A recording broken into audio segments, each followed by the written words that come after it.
Good afternoon, everyone, and welcome to today's focus for Thursday, February the 15th, 2024 at 1:14 p.m. Central Time. Now, today's focus, it's very simple. 24-hour prayer.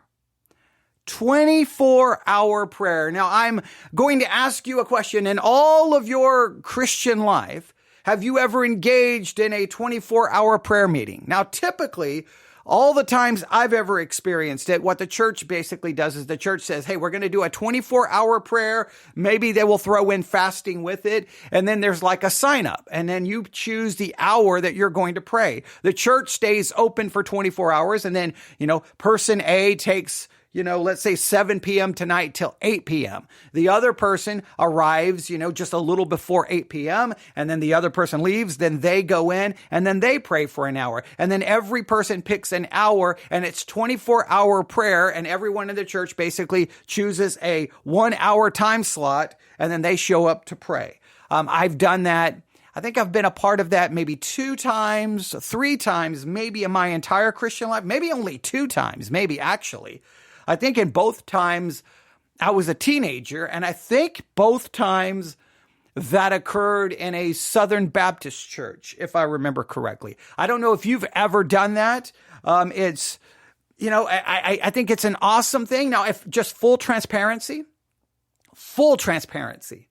I've got lots of weaknesses in my Christian life. I have lots of sin in my Christian life. I know that may come as a shock to you, but I always say I'm a sinner. The only difference between me and any other sinner is I have a microphone. Okay, that's it. All right. I'm just a sinner with a microphone, but I have lots of struggles in my Christian life. I'll be the first to acknowledge and admit that. And I am just a person trying to figure out the Christian life, just like any other person who's honest with themselves. I hope I never try to approach this that I've got it all figured out, but I'm just trying to figure it out. But if there's one area where I struggle mightily in my Christian life, it would be the area of prayer. I struggle with prayer, and and this is selfish, this is fleshly, this is carnal, but probably the reason why I was a very young Christian. Most of you know this story. I was a very young Christian. And I was a teenager, very young Christian, only been saved for a little bit of I don't even know that long, not that long. And then we all know, I've told the story countless times. I'm at school. I get an overhead announcement to come to the principal's office. I walk into the principal's office. I'm told I need to get to Hendrick Hospital in Abilene, Texas as soon as possible because something has happened to my mother. If you remember the story, I was not living with my family at that time. I was living with another family because of all the crazy, horrible things that had gone down in my family. So the whole situation was bad. I get to the hospital, and for all practical purposes, my mother was dead. They couldn't necessarily declare her dead because they needed 2 more brain scans before I think they could officially declare her dead. But I mean, it was over. Now, there were people out in the waiting area. Now, my family didn't speak to me at this time, any other family members, and extended. It was really odd for me to even be there. But there were, some God's going to heal her. God's going to bring her back. And all I could think about is I just want my mom to wake up just long enough so that we can have a 3-minute conversation, a 5-minute conversation, so we can try to reconcile. I'm young. I can't lose my mom as a teenager, and our relationship was completely broken. Please. So I remember I leave the waiting area and I'm furious. I think I hit the wall. I may have kicked a trash can. I'm furious. And I remember getting in a car and I go to First Baptist Church, Tuscola, Texas, and I stay there inside the church for 24 hours, and I beg and I plead and I beg and I plead and I beg and I plead, Lord, even if you don't heal her, just allow her to come to so that I can have a conversation. Please, anything. And That was a Friday, if I remember correctly. Saturday, after, Friday to Saturday, 24 hours. After all of that said and done, I think I go to church Sunday morning. I believe I go to church Sunday morning. I don't ever go back up to the hospital. Just because of the estrangement with the family and everything, all the craziness that was going on. And then I believe it was Monday morning, I think right before school, I am told that they declared my mother dead. And that was the end. I went to school, and then things went really bad in school. But that whole experience, young Christian pleading with God. And in my mind, I was thinking, Lord, I've become a Christian. I'm not doing drugs, and I'm not selling drugs, and I'm all these things that I was engaged. I'm not doing any of these things anymore. Lord, I'm trying to be a Christian. I'm trying not to do this, and I'm trying to do this, and I'm reading my Bible, and I'm studying, and I'm going to church, and I'm trying to tell other people about Christ. I'm doing all of these things. The least you could do is heal my mother. The least you could do is, even if you don't heal her, just wake her up for 15 minutes, 10 minutes, anything. Maybe I could just tell her I love her. Maybe she could tell me, like, anything. And that experience of, well, she did not wake up, she was not healed, and she died. And I lose my mother as a teenager. And then later on, I would lose my father to cancer. The whole thing, and it, even with my father with cancer, all the praying, it did not change it either.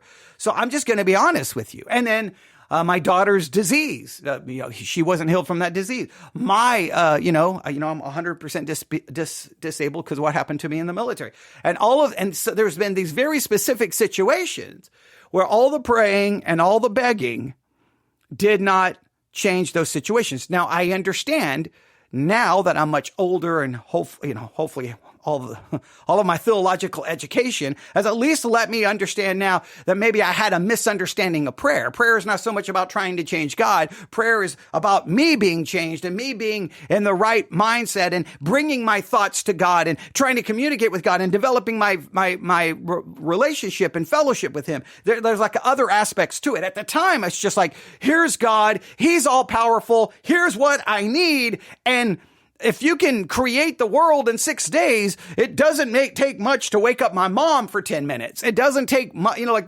there's a lot of these things that could be resolved without even any effort. But you get the idea that no, that's not the way it always works. So whether this is right, I'm telling you it's carnal and it's fleshly. From that point forward,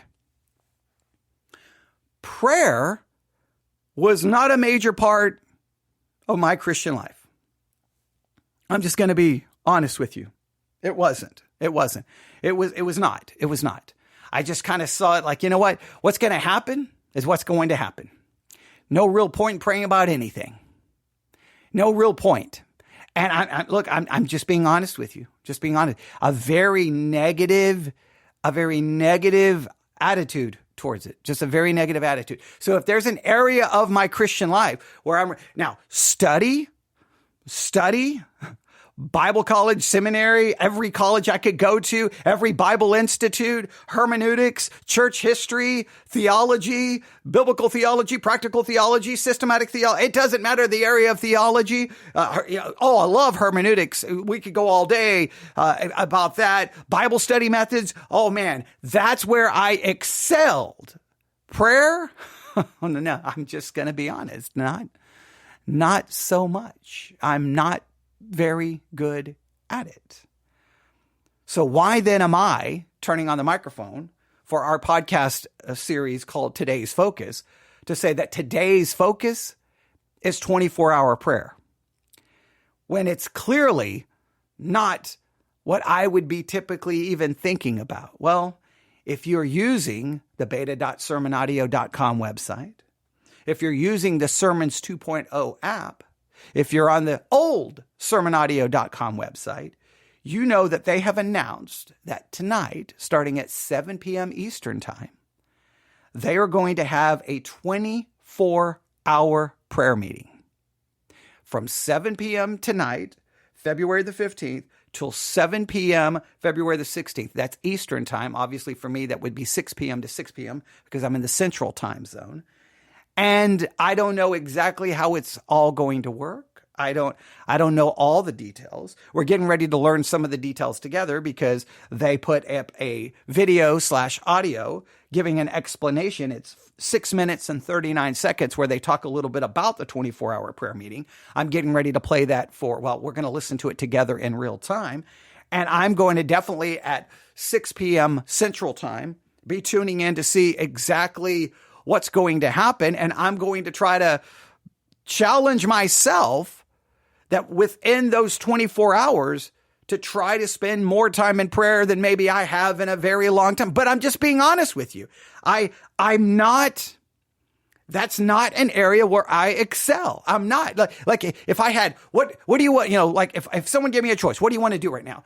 24 hours of listening to sermons? Sign me up. 24 hours of listening to theology lectures from a university or a seminary? Sign me up. 24 hours of listening to lectures on church history? Sign me up. 24 hours of listening to lectures on philosophy? Sign me up. All right, 24 hours of doing the 12 Bible study methods. You're just going to stay up for 24 hours and you're going to start with the devotional method. And then you're going to go to the chapter summary method. And then you're going to do a biographical method. And then you're going to do the thematic method. And then you're going to do the topical method. And then you're going to do a chapter analysis method. And then you're going to do a book background method. And I go through the 12 methods. Sign me up. 24 hours of prayer. And I'm like, well, I mean, Can I pray for maybe 15 minutes and then we do Bible study? Can I pray for 15 minutes and then we have a theological discussion? Like that. I'm just being honest with you. Now, maybe some of you listening are like, what is wrong with him? I love to pray. Well, that is great. There are those in Christianity who really have a strong affection for prayer, and you need them. You need them desperately. So, I'm glad. For those of us, it's not a strong suit. I'm looking at this as somewhat of, okay, how can I implement this? How can maybe this 24-hour prayer meeting that's going to be held on the Sermon Audio platform and on the Sermons 2.0 app? And remember, we have our Sermons 2.0 app sermon challenge going on. So if this fits in perfectly with one of the things we're focusing on in 2024, since I'm trying to get people to use that app far more, and for people who listen to us on all the other places where this podcast goes, I'm trying to get people to use that app more to take advantage of it. Well, then let's take advantage of it and see what the 24-hour prayer meeting is going to be. I don't know what they're going to be showing. I don't know anything. We're getting ready to find out a little bit about it.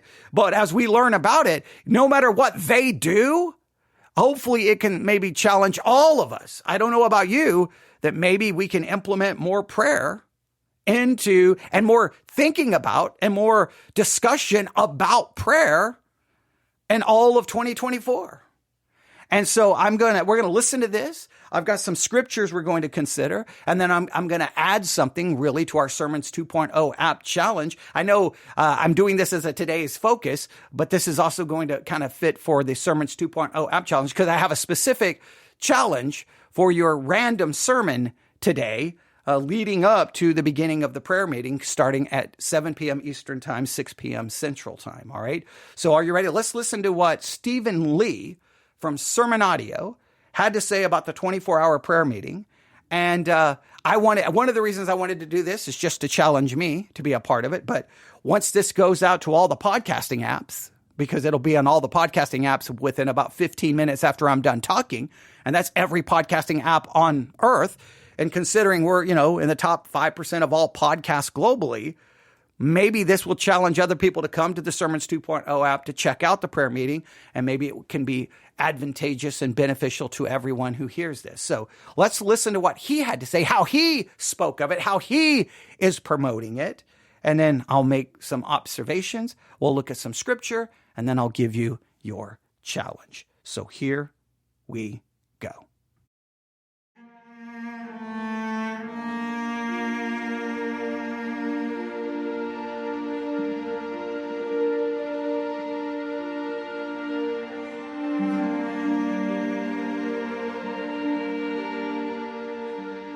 Hello, my name is Stephen Lee. I'm the founder of Sermon Audio, and I am on the campus of Bob Jones University in the Mac building, and the sun is just coming up. We are days away from our first ever attempt at a 24-hour prayer meeting effort here with the students of BJU, as well as with those around the world.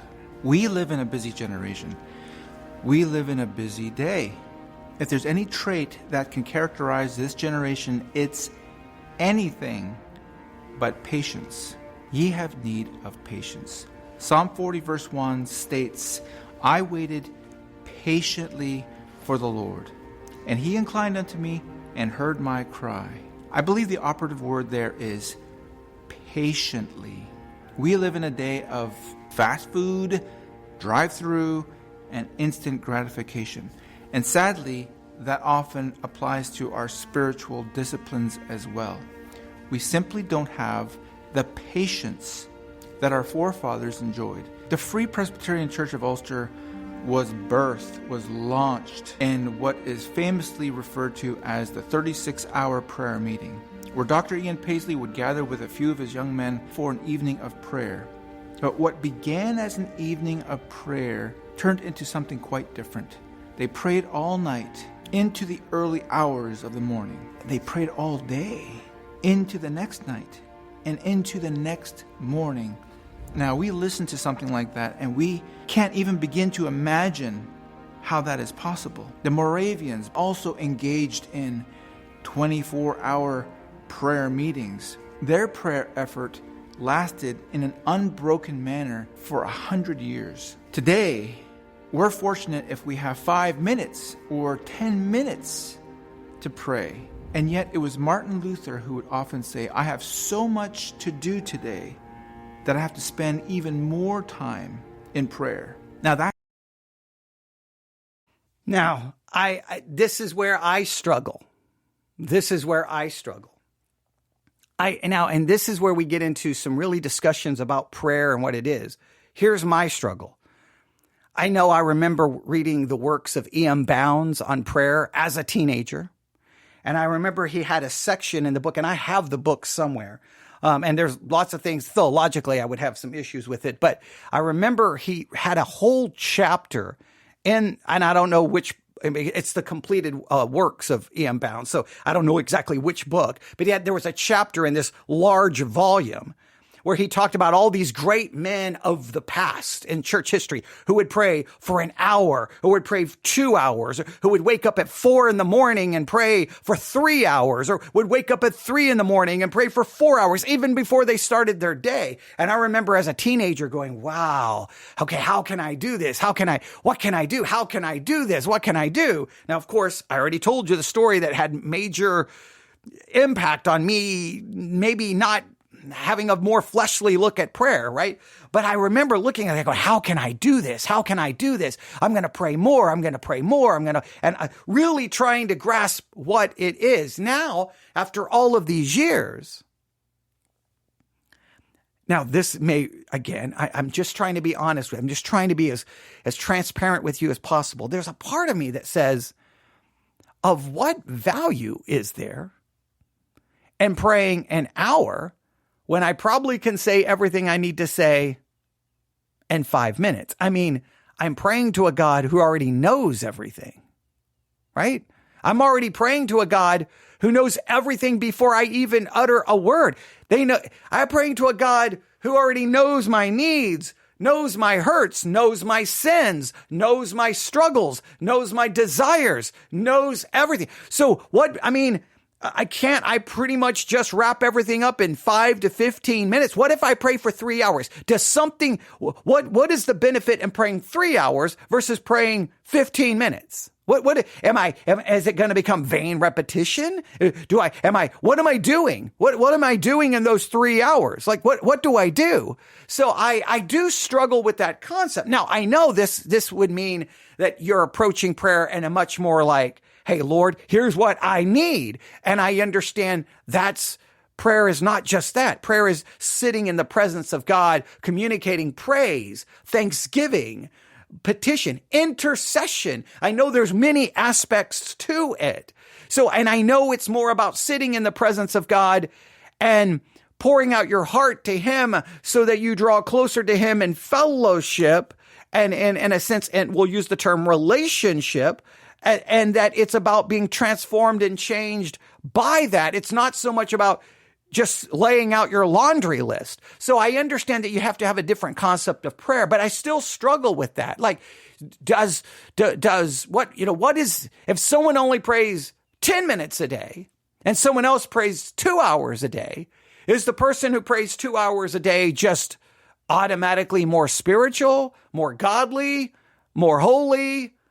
Because I've known plenty of people who greatly would be engaged in long periods of prayer, and fall into some really very grievous sins. Because I think the one thing is, you can pray 3 hours a day, you can pray 10 minutes a day. Neither one is getting rid of your sinful nature. So I think that's a very important theological concept. So I do love these stories, where Luther is like, hey, I'm so busy, I have to pray even more. Well, that's great. And I think that actual quote from Luther ends up in the works of E.M. Bounds. So I've heard this so many times. Now, I think the average Christian, if they're even remotely honest, probably doesn't pray that long. So how do we understand that? Now, having a period where we're going to really focus over the next 24 hours, maybe we could just focus over, the rest of 2024, trying to increase it. I don't know what your experience with it is, but I do struggle a little bit with this part. But I know I interrupted, but that's what I always do because we're reviewing something. So let's see what else he had to say. That goes counterintuitive to our modern way of thinking. And so this 24-hour prayer effort is simply our attempt to reacquaint ourselves with giving long seasons, protracted seasons of time before the Lord, waiting on Him. Now, I see two distinct benefits spiritually in doing this. If I spend 2 hours in prayer, there's really three. I think there's three distinct benefits. Number one, it's sacrificing. It's dying to self, right? If I'm spending 3 hours in prayer, guess what I'm doing? I'm sacrificing doing something else. Like, I want to be doing this. I want to be doing this. I want to be doing this. I'm sacrificing. And all spiritual disciplines, at the most part, the whole reason we do those spiritual disciplines is because our spiritual battle is with self. Our spiritual battle, we always think it's with external things. It's with the internal. So if I am giving 3 hours to prayer, I'm sacrificing.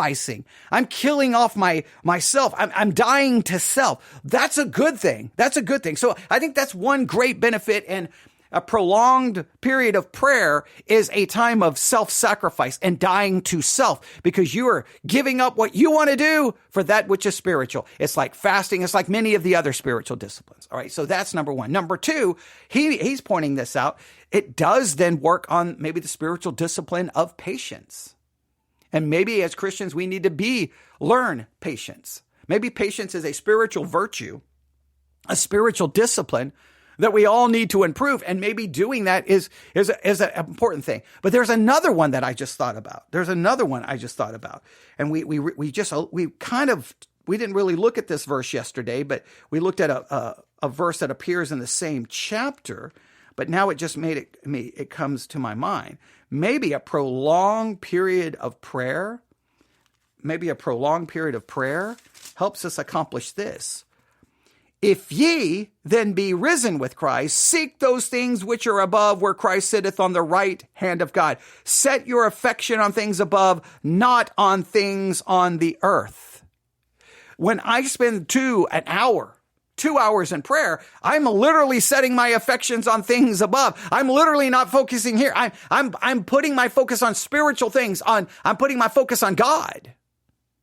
Now, hopefully what comes from that, remember what I'm going to borrow from Calvin here. What comes from that, if I spend 2-3 hours focusing on God, praying to Him, worshiping Him, offering words of worship, offering words of praise, offering words of thanksgiving, and I'm thinking of other people, interceding for everyone else and their struggles and what they need and what you want for them. And I'm not focusing on self at all. But if I'm focusing so much on God, and I'm in a sense looking at God high and lifted up, then hopefully what will happen, the more I see God as he is, then I see myself as I truly am, right? I mean, I know I'm borrowing from Calvin's Institutes there, but it's a very important spiritual concept. The more I see God as he is, in fact, until I see God as he is, then I can see myself as I truly am. I cannot truly see myself until I see God high and lifted up. I have to see God accurately before I can perceive anything else accurately. If I'm going to perceive anything else accurately, it begins with seeing God accurately. Well, prolonged time in his presence in prayer lets me see him. And then I'm setting my affections above, which then has great spiritual benefit. So I do believe that, hey, there's some self-sacrifice going on. There's learning some patience. It's setting my affections above. And I guess I could break it down. And number 4, guess what I'm doing? I'm seeing God, therefore I will see myself as I truly am. Not what I think that I am, not what I pretend to be. I'll see the reality of what I really am. I think that there would be some great spiritual benefits sitting in God's presence for a prolonged period of time. So, yeah, I see a number of things that, now I know this theologically, I know this biblically. I can preach it, I can teach it. I'm just going to be honest with you. I still don't do it. I'm not very good at it. God is not in a hurry. We are often in a hurry. Ye have need of patience. I waited patiently for the Lord. Now, this 24-hour prayer effort will be a global prayer meeting. At the top of every hour, we will have a different speaker that will bring a brief prayer talk to open the scriptures to us. And then that hour will be filled with prayer. This pattern will continue for 24 hours, where we seek to gather together with students on the campus of a Christian university, but also with those around the world, around the clock, as we seek the Lord together. I hope that you'll join us as we pray together, as we wait patiently for the Lord. God bless you. So the 4 of us met for prayer, and as we continued in prayer, we discovered that this was no ordinary prayer meeting, that our hearts were being made bare to the light of God. And what we saw in our hearts was a hideous demonstration and manifestation and revelation of our own absolute sinfulness, of the holiness of God, which was a burning and shining light, and of the necessity of us being right with God through the redemptive work of our Lord Jesus. As we continued in prayer, the exceeding sinfulness of sin became as a matter of terror to us all. The light of God's holiness shone with fear into our hearts, and yet there was a yearning in our hearts that we could be supplied with such power that we could go forth and preach the gospel and see hundreds and thousands of souls converted to Christ.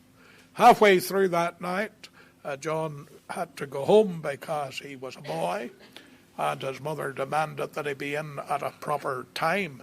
It was now the early hours, so he had to go home and explain to his mother why he was out to the early hours of the morning. We continued in prayer. The tide ebbed and it flowed. At times it was flowing with such power that it was almost uncontainable. At other times it seemed to ebb, and it seemed that the sun that had risen was going to set, but not so. And we continued on that whole night, on through the next day to the next evening. And at that time, a sense of the fullness of God caught hold of our souls, and the sweet assurance that all that we long for our eyes would see, and we would behold a manifestation of the power of God, and we would see sinners gloriously converted to Christ. I could say many more things about that prayer meeting, but I think that is enough.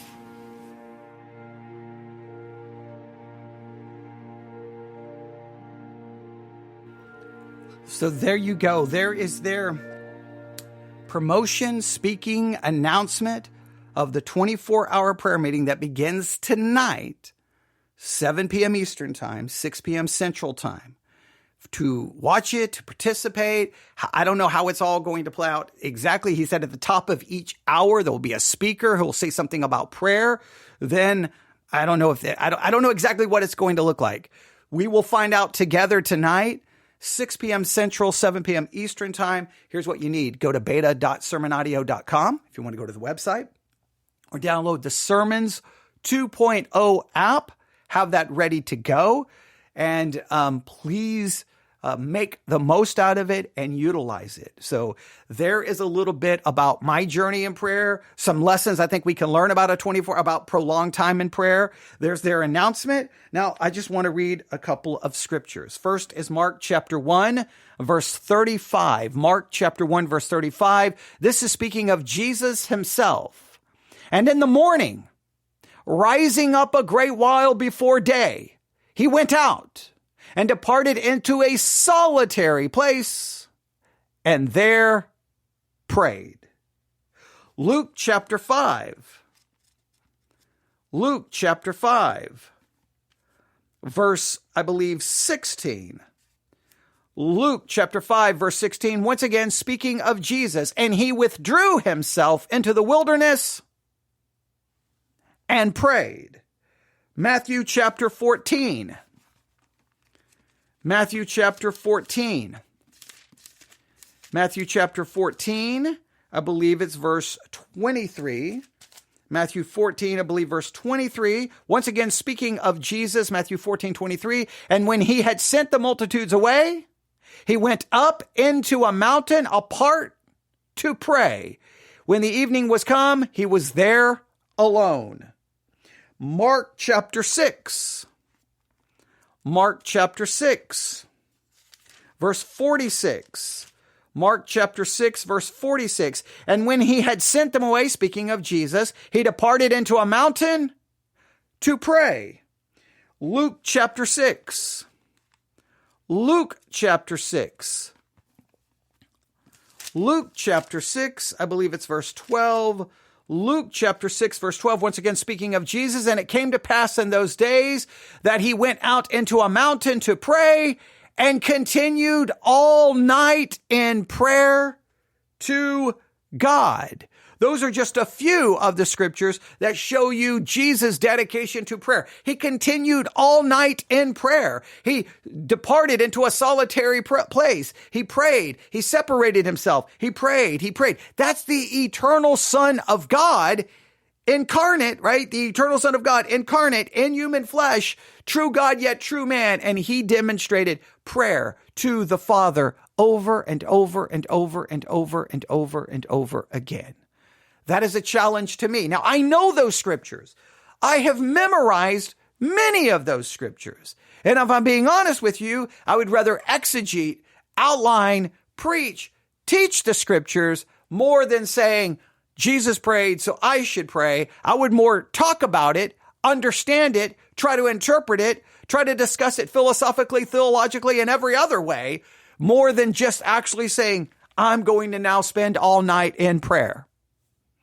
That is just being as open and honest with you as I can, because I struggle with it, right? Because my thing is, look, I just need 10 minutes. I can tell God everything I need to do. But I've told you, again, some of the principles. By spending that prolonged time, I'm sacrificing. I'm dying to self. I'm learning patience. I'm setting my affections on things above. And by spending that much time in God and prayer and intercession, I'm not thinking about myself. I'm thinking about God. But hopefully that prolonged time in the presence of God, thinking about God, lifting God high, upon his sovereign throne and prayer, praise, and worship, then I will ultimately see myself and be broken and be humbled, because I can never truly see myself until I truly see God as he is.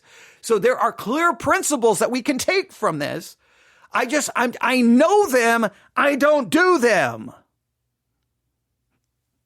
Now, I don't know, maybe you do, but maybe if you struggle with me, maybe this 24-hour prayer meeting that will be happening at beta.sermonaudio.com and the Sermons 2.0 app can be a spark to challenge all of us to really, really give ourselves to prayer over the next 24 hours. So now, here is my challenge. If you have not downloaded the Sermons 2.0 app, please go to the Google Play Store or the Apple App Store. Download the Sermons 2.0 app. Please download the Sermons 2.0 app. And then, here's what I want you to do between now and 6 p.m. Central Time. I want you to look up sermons on prayer. I want you to choose one randomly. In other words, don't look for the denomination. Don't look for the name of a famous pastor. Just grab it. And then once you have it, just hit play and just take notes and see what they have to say about prayer. Let's make today's focus a little. I know we still got other things to talk about today, right?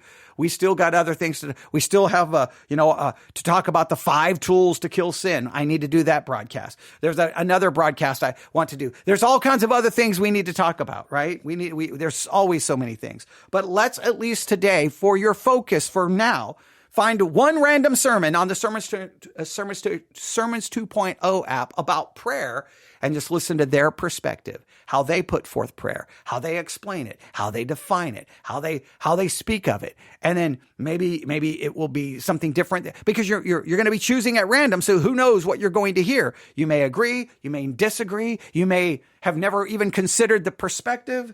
And if you want, listen to a second one. Listen to a third one. Listen to a number of sermons on prayer between now and 6 p.m. And then at 6 p.m. Central Time, 7 p.m. Eastern Time, have your Sermons 2.0 app open, be at beta.sermonaudio.com, and let's look at where the prayer meeting's the live feed's going to be. Let's tune into it and let's see how it's going to work, what it's going to look like, how we participate. They didn't really give many instructions there, but I'm hoping and that it will be right there, I'm thinking.